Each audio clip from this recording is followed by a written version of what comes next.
So let us talk about the example related to the first result जो हमने बात करी कि एरिया अगर दो पैराबोला दिए हुए हैं, एक Y square equal to 4x और x square is equal to 4by, उन दोनों का जो बीच का एरिया होगा वो 16ab/3 होगा। तो उसका बिल्कुल बेसिक सा एग्जाम्पल आप देखें दोस्तों, सिंपल एक क्वेश्चन लिख लिया मैंने। जैसे कि क्वेश्चन है, एक कर्व है y is equal to √x, ये C1 कर्व है, और जो C2 कर्व है x is equal to √y है। ठीक है, तो इन दोनों के बीच का जो एरिया है वो निकालना है अपने को। तो ठीक है ना, एक कर्व ये आएगा, दूसरा कर्व ये आएगा, आप चेक कर लें, क्योंकि x is equal to √y का मतलब इसको स्क्वेयरिंग करोगे तो y is equal to x square आएगा, लेकिन x पॉजिटिव ही चाहिए अपने को, तो इसीलिए केवल इधर का x पॉजिटिव डायरेक्शन में ही जो है कर्व है वो बनाया, और यहाँ पर y पॉजिटिव चाहिए तो केवल और केवल y x एक्सिस से ऊपर वाला ही, मतलब नीचे वाला नहीं बनाया है। तो बेसिकली तो वही है, यही तो है। ठीक है ना, तो दोस्तों आंसर है कितना आ जाएगा, एक कर्व एक्चुअली C1 जो कर्व है अगर मैं कंप्लीट देखूँ तो वो y square equal to x है, और C2 की बात करूँगा तो वो x square is equal to y है। तो ए और बी दोनों की ही वैल्यू यहाँ पर 1/4 नज़र आ रही है। तो रिक्वायर्ड एरिया जो शेडिड रीजन का है वो 16 into 1/4 into 1/4 whole divided by 3, यानी दोस्तों आपके पास आंसर आ जाएगा 1/3। Is it clear? ये पूरा का पूरा आंसर 1/3 आ जाएगा। चलिए चलते हैं अगले रिजल्ट पर। अगला result, after finding the area between the two parabolas. अब area bounded by the parabola, मान लो P1 पैराबोला है Y square equal to 4ax, ठीक है ना, अंडर द कंडीशन में a पॉजिटिव है उसकी ही बात कर रहा हूँ, और दूसरा कर्व है y इक्वल टू mx, यानी एक स्ट्रेट लाइन है। ठीक है, यानी I am interested in finding the area, ऐसे ये एक पैराबोला ले लिया हमने लेट अस से, ठीक है, और ये एक स्ट्रेट लाइन ले ली, y इक्वल टू mx is a line passing through the origin, तो we are interested in the area of the shaded region. ठीक है, तो ये पॉइंट 0,0 होगा। तो ठीक है दोस्तों, अब ये पॉइंट ऑफ इंटरसेक्शन P हम इन दोनों कर्व्स को, इसको और इसको सिंप्लीफाई करेंगे तो पॉइंट ऑफ इंटरसेक्शन आ जाएगा। तो लेट अस से मैं x कोऑर्डिनेट ही निकाल लेता हूँ, क्योंकि मैं इसको भी इसको जो है ना वर्टिकल स्ट्रिप के थ्रू कर ले रहा हूँ, यानी इंटीग्रल y2 माइनस का y1 dx। तो जो इसका कोऑर्डिनेट आएगा x कोऑर्डिनेट आ जाएगा, वो सिंप्लीफाई करेंगे 4a/m² y कोऑर्डिनेट निकालने की आपको ज़रूरत नहीं है। लेट अस से 4a/m² को मैं k मान लेता हूँ, तो जो रिक्वायर्ड एरिया आएगा दोस्तों वो क्या आ जाएगा, इंटीग्रेशन 0 से लेकर के k, ऊपर का कर्व कौन सा है उसकी y की वैल्यू, मतलब मैं ये लिखूंगा ना y2 माइनस y1 dx, ये लिखेंगे, यानी इंटीग्रेशन 0 से लेकर के। अब y2 कितना है, 2√(ax), ठीक है ना, a तो पॉजिटिव ही है तो रूट a तो बाहर ही आ जाएगा एज इट इज, और माइनस का mx, और ये आ जाएगा dx। इसको दोस्तों आप सिंप्लीफाई कर लें, इसको फाइनली आप सिंप्लीफाई करें, और सिंप्लीफाई करने के बाद जो आपके पास एरिया की जो वैल्यू आ जाएगी that is going to be 8a² divided by 3m³। तो दोस्तों फाइनली ये आपका इस सवाल का आंसर आ जाएगा। You getting my point? ये सिंपल है, आई एम श्योर अभी आपसे हो जाएगा। आप इसको याद रख सकते हैं, 8a² divided by 3m³, 8a² 3m³। इसका एक बेसिक सा एग्जाम्पल ले सकते हैं हम लोग समझ आने के लिए, इसको अच्छे तरीके से ध्यान से देखें। जैसे मान लो find the area bounded by the curves, लेटर से मैंने दो कर्व ले लिए, एक है Y square equal to X और दूसरा है एक्स इज इक्वल टू लेटर से mod Y. Y equal to mod X नहीं है, X equal to mod Y है, इसकी मैं बात कर रहा हूँ। ठीक है, तो इसका सोल्यूशन कैसे करेंगे दोस्तों, आराम से सोचें। इसको करने के लिए हम लोग ध्यान से देखें, एक बार आराम से सोचिए क्या करेंगे। Y square equal to x, graph तो बना लें पहले, y square equal to 4ax form का ही है, 4a की वैल्यू 1 है बेसिकली। अब x equal to mod y, x की वैल्यू पॉजिटिव, x की वैल्यू पॉजिटिव है, यानी x, अब मॉड y की वैल्यू पॉजिटिव है, ऐसे कह लो ना, मॉड y की वैल्यू, अब ट्रांसफॉर्मेशन ऑफ ग्राफ्स के अंदर में ये बातें हमने ऑलरेडी सीखी हैं।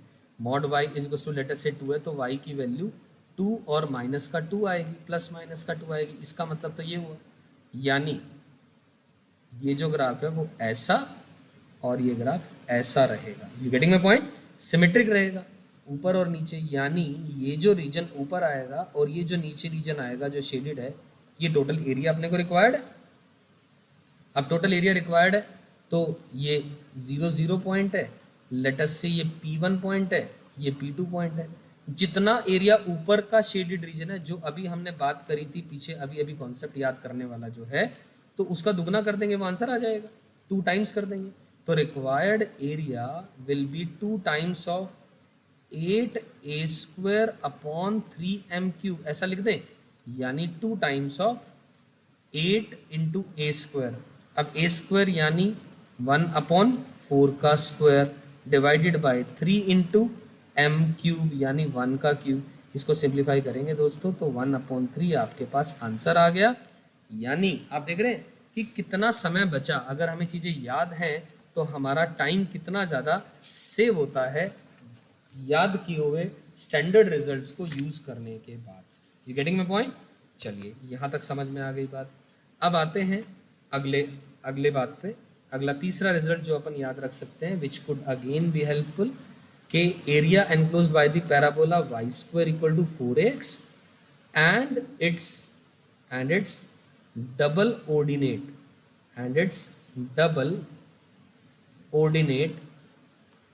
Eight x equal to a।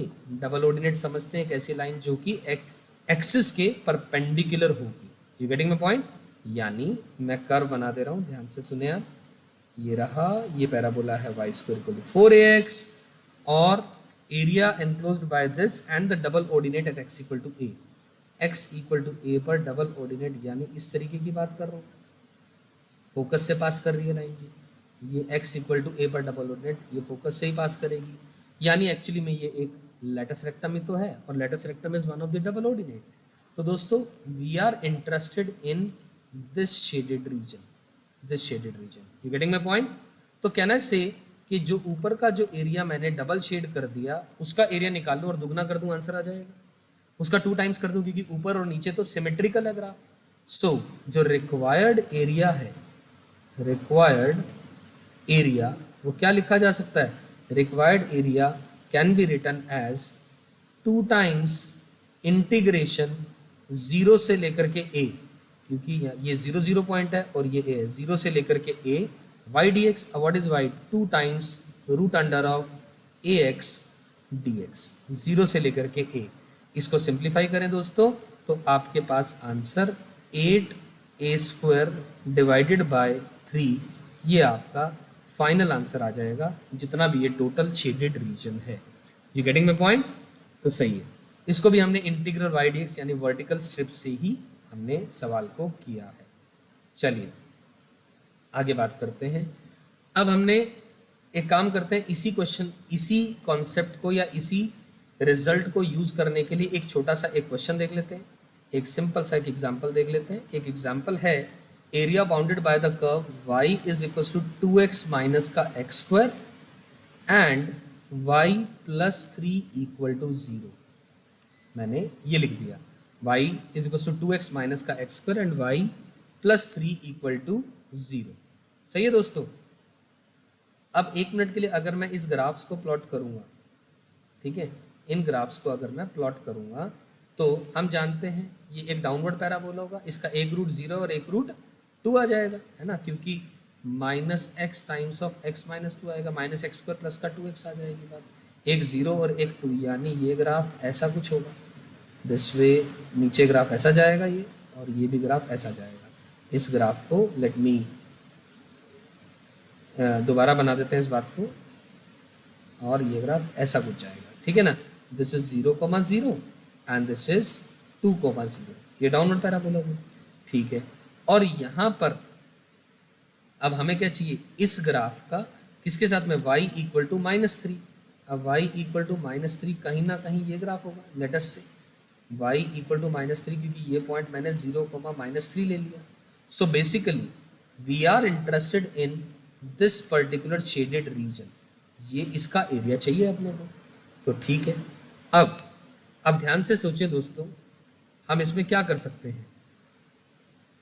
अब यहाँ पर हम डायरेक्टली अगर उसको ये लिखा हुआ है y is equals to minus of x square minus का 2x, ठीक है, इसमें +1 किया -1 किया, यानी y is equals to minus of x minus 1 का होल स्क्वायर माइनस का 1, यानी y is equals to 1 minus of x minus 1 का होल स्क्वायर, यानी x माइनस 1 का whole square is minus of y minus 1। x minus 1 का whole square is minus of y minus का 1, यानी capital X का square is equal to minus का capital Y। Capital X का square is capital minus Y। ये इस तरीके का पैराबोला बन गया, ठीक है ना। यहाँ पर कैपिटल X मैं कह सकता हूँ छोटा x माइनस 1 है, और कैपिटल Y कह सकता हूँ मैं छोटा y माइनस का 1 है। अभी हमने क्या कहा था, double ordinate at x equal to a, ठीक है ना, double ordinate at x equal to a। तो हमने अभी जो ग्राफ अभी जो बात करी थी डायरेक्टली वो एज इट इज नहीं यूज हो पाएगा, क्योंकि यहाँ पर Y square equal to 4x का पैराबोला था, यहाँ पर x square is equals to 4ay type का पैराबोला हो जाएगा। तो x इक्वल्स टू a की बजाय अगर मैं y इक्वल्स टू a की मैं बात कर दूं यहाँ पर, मतलब कहने का मेरा कि इसमें डायरेक्टली वो यूज़ नहीं किया जा सकता। तो आप अगर शिफ्टिंग ऑफ ओरिजिन की थॉट से नहीं जाना चाह रहे हैं इसके अंदर में, या उसके थ्रू पूरा उसका लेटस रेक्टम या ये वो ड्रॉ नहीं करना चाह रहे हैं, तो डायरेक्टली इसका एरिया आप ऐसे लिख दें, इंटीग्रेशन माइनस का कहाँ से कहाँ तक, ये वाला जो पॉइंट आएगा, ये जो पॉइंट आएगा, just a minute let me draw it for you. ये जो पॉइंट आएगा ये माइनस का 1 आएगा, आप चेक करो, और ये जो पॉइंट आएगा ये आपके पास ये 3 आएगा। ये बात समझ में आ रही है, क्योंकि ये जो पॉइंट आएगा ये 3 कैसे आएगा, y तो -3 है, -3 पुट करके देखो आप, तो उसके दो रूट्स आएंगे, वो जो ना x की ये वैल्यू और x की ये वैल्यू। कहने का मतलब इंटीग्रेशन माइनस का 1 से लेकर के 3 और y2 माइनस का y1 dx आ जाएगा। y2 कितना है, ऊपर का कर्व क्या है, 2x माइनस का x square, area bounded between the to curves का कॉन्सेप्ट हमने लगा दिया, माइनस ऑफ -3 इसका dx। इसको डायरेक्टली आप यूज़ कर लें और आपके पास सिंप्लीफाई कर दें इसको, तो आपके पास आंसर आ जाएगा। यू गेटिंग माई पॉइंट, क्योंकि ये डायरेक्टली रिजल्ट मैं बार बार दोहरा रहा हूँ, ये यूज़ नहीं हो सकता इस सवाल में, क्योंकि यहाँ y square equal to 4x parabola लिया गया, और यहाँ पर x square is equal to 4ay, वो भी शिफ्टेड ओरिजिन वाला पैराबोला। तो शिफ्टिंग के चक्कर में पढ़ेंगे, उससे बेहतर है डायरेक्टली x2 माइनस का y2 माइनस का y1 dx डायरेक्टली आप लगा दें, और जो इसका आंसर आएगा 32/3 इस सवाल का आंसर दोस्तों आ जाएगा। यू गेटिंग माई पॉइंट, मेरी बात समझ में आ रही है, इसमें कोई भी कंफ्यूजन नहीं है अपने को, ठीक है। अच्छा, एक और बात मैं आप लोगों से बताना चाह रहा हूँ यहाँ पर, जैसे ये क्वेश्चन किया था हमने, करेक्ट। अब अगर मैं 1 मिनट के लिए अगर मैं इसको ड्रॉ कर दूँ यहाँ पे, इस लाइन को दिस वन, और इस लाइन को भी ड्रॉ कर दूँ दिस वन, इनकी नेमिंग कर दूँ। मैं एक चीज़ और बताना चाह रहा हूँ, लेट अस सी ये पॉइंट ए है, ये पॉइंट बी है, ये सी है, और ये डी है, और ये ओ है, राइट। तो दोस्तों अब ध्यान से समझिए इस बात को, क्या आराम से इस बात को सोचिए और समझिए कि एरिया तो आ चुका है शेडेड रीजन का। अब अगर मैं एरिया ऑफ रेक्टेंगल, ये तो एक रेक्टेंगल होगा कंफर्म है, क्योंकि ये परपेंडिकुलर ड्रॉप किया मैंने यहाँ से और यहाँ से इस टेंजेंट एट दी वर्टेक्स पर, ठीक है ना, rectangle A B C D, area of the rectangle A B C D की बात करूँगा, तो क्या ना इससे वो 4a² होगा, हाँ या ना, क्योंकि ये लेंथ जो ए बी है, ए बी की जो लेंथ है हमने अभी अभी बात करी, ये 2a है, करेक्ट है, 2a नहीं 4a, लेंथ इनटू विड्थ की बात करूँगा तो ये लेंथ 4a है, राइट, इनटू ये जो ओ एस कहें या ए डी कहें या बी सी कहें, सबकी लेंथ कितनी है, a है।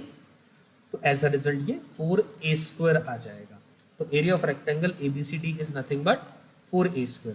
तो can I say area of the region, shaded region, area of the shaded region, shaded region को हम ए ओ बी से डिनोट कर रहे हैं। कैन आई से इट इज 2/3 ऑफ 4a², यानी 2/3 of area of rectangle A B C D. 2/3 of 4a² यानी 8/3 of a²। तो ऐसे भी याद रख सकते हैं आप कि उस ऑर्डिनेट ने उस डबल ऑर्डिनेट ने टेंजेंट एट द एक्सिस पर वर्टेक्स पर जो रेक्टेंगल बनाया उसका 2/3 will be the answer. You getting my point? तो सही है।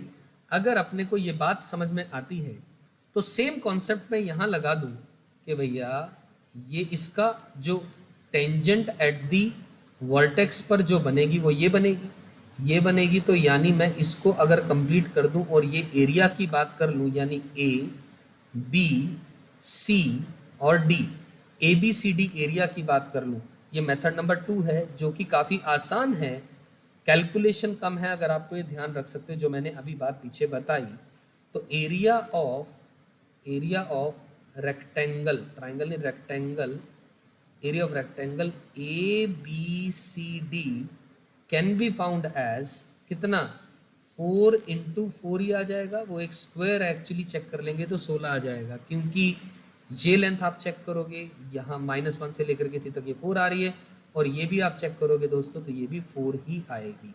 ठीक है, तो रिक्वायर्ड जो एरिया है इस बात से कोई फर्क नहीं पड़ता वो y² = 4ax का है, x² = 4ay का है, शेडेड है, आई मीन शिफ्टेड ओरिजिन है, नहीं है, वो 2/3 ऑफ डायरेक्टली आप 16 लिख सकते हैं। तो यानी आंसर यहाँ से 32/3 आएगा। अब आपके ऊपर डिपेंड करता है दोस्तों आप कौन सा मेथड अपनाना चाहते हैं। तो प्लीज़ इसमें केवल ये पार्ट ना ध्यान रखें, ये पार्ट भी एक्सट्रीमली इम्पॉर्टेंट है इस पॉइंट नंबर 3 को बताने में। आप ये भी बता करके आप ये भी चीज़ ध्यान में रख सकते हैं। तो I am sure this example is clear.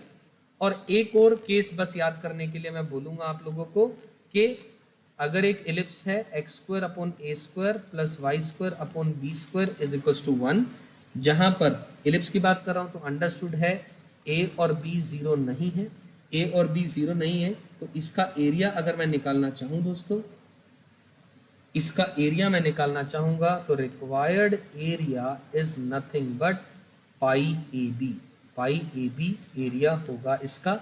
ये बात आई कैसे ये भी याद रख सकते हो, बस बता देता हूँ मैं।